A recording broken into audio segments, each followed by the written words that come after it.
नमस्कार दोस्तों, स्वागत है आपका अपने YouTube channel smart health education में। दोस्तों, आज इस वीडियो के माध्यम से मैं बताऊंगा कि यदि अपनी हृदय रेखा जो ये दिख रही है इसमें कोई दोष हो, कोई यव चिन्ह हो या फिर कटी फटी हो या फिर झंझीरनुमा हो, ऐसा कुछ भी दोष हो और सूर्य ये अनामिका अंगुली के जो केंद्र में नीचे केंद्र में स्थित होता है, सूर्य पर्वत यदि अति विकसित हो, अति सर्वत्र वर्जित यानी अति हर चीज की बुरी होती है, तो यह अति विकसित हो और चंद्र पर्वत यदि कमजोर हो तो इससे हृदय रोग होने की संभावना रहती है। इसलिए यदि हृदय रोग की संभावना आपको भी यदि है और ऐसे जो योग ये कुयोग आपके हृदय आपके हाथ में बन रहा है, तो दोस्तों आज इसका हम हस्तरेखा के अनुसार उपाय जानेंगे। हस्तरेखा को हम योग से जोड़कर देखते हैं तो दोस्तों हमें अति लाभ होता है, इसलिए कई लोगों को लाभ हुआ है। दोस्तों आज मैं जो नियम बताऊंगा, जो मैं मुद्रा बताऊंगा, वो मुद्रा यदि आप नियमित रूप से सुबह शाम 15-15 मिनट करोगे तो दोस्तों आपको बहुत ही फायदा होगा। हृदय रोग के अलावा यदि रक्त से संबंधित भी यदि कोई रोग हो तो भी आप इस मुद्रा का उपयोग कर सकते हैं। यह मुद्रा है शक्तिवर्धक, हृदय शक्तिवर्धक अंगुली मुद्रा। हृदय शक्तिवर्धक अंगुली मुद्रा यानी कि इस मुद्रा से ही पता चल रहा है कि हृदय को शक्ति प्रदान करने वाली अंगुली मुद्रा होती है। इसमें हमें क्या करना होता है, सबसे पहले जो ये पहले तो अंगुली का नाम बताऊं मैं, यह है तर्जनी, मध्यमा, अनामिका और कनिष्ठिका। तो कनिष्ठा अंगुली को हम साइड में रख देते हैं, तीनों अंगुलियों को ये मिला देते हैं, ठीक है।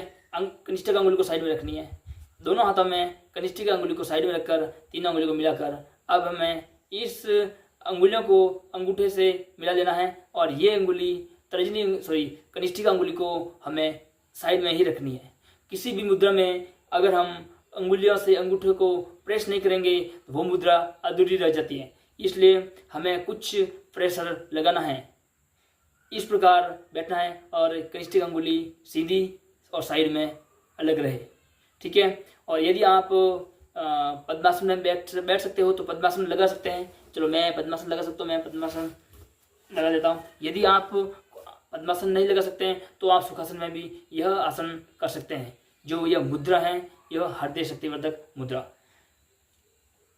अब मुख्य चीज इसमें क्या है कि हमें आंखें बंद करके हमारे हृदय रेखा में जो भी दोष हैं उस पर हमारा ध्यान केंद्रित करना है और ऐसा विश्वास करना है, ऐसा महसूस करना है कि धीरे धीरे मेरी हृदय रेखा का दोष दूर हो रहा है।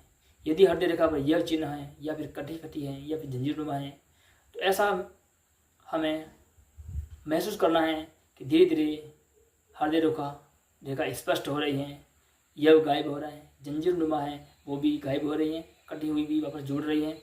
ऐसा हमें अनुमान लगाना है और ऐसा हमें विचार करना है।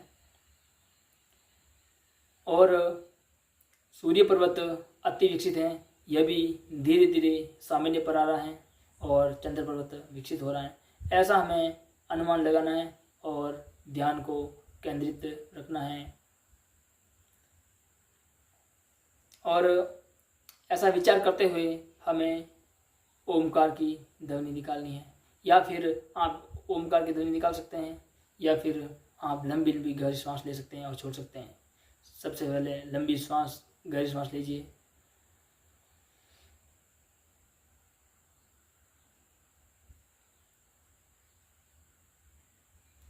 हृदय रेखा, सूर्य रेखा और चंद्र पर्वत पर जो मैंने बताया वो विचार करते हुए वहाँ पर धीरे धीरे सांस को छोड़िए, वापस लंबी सांस लीजिए, कुंभक कीजिए। कुछ समय श्वास को अंदर रोकने को आंतरिक कुंभक कहते हैं। वहाँ पर धीरे धीरे श्वास को बाहर निकालिए। आप बाहर की तरफ रोकेंगे श्वास को, इसे हम बाहरी कुंभक कहते हैं। यह हृदय शक्तिवर्धक मुद्रा आप नियमित रूप से सुबह शाम 15 मिनट कर सकते हैं।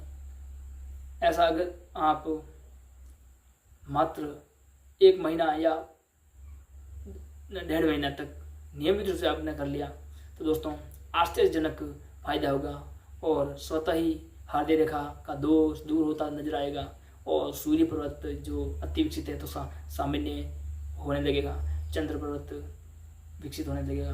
चंद्र पर्वत पर यदि कोई खराब चिन्ह है तो वो गायब होने लगेगा। दोस्तों यह प्रैक्टिकल है और यदि आपको विश्वास नहीं है तो ऐसा आप करके देखिए। यदि कुछ चेंजमेंट न हो तो आप मेरे कमेंट बॉक्स में आप लिखकर कुछ भी भेज सकते हैं। यदि वीडियो पसंद आए तो वीडियो को लाइक करना, चैनल को सब्सक्राइब करना। बहुत बहुत धन्यवाद दोस्तों वीडियो पूरा देखने के लिए। दोस्तों आपका मुझे बहुत सपोर्ट मिला है और सपोर्ट मिलता रहेगा। बहुत बहुत धन्यवाद दोस्तों।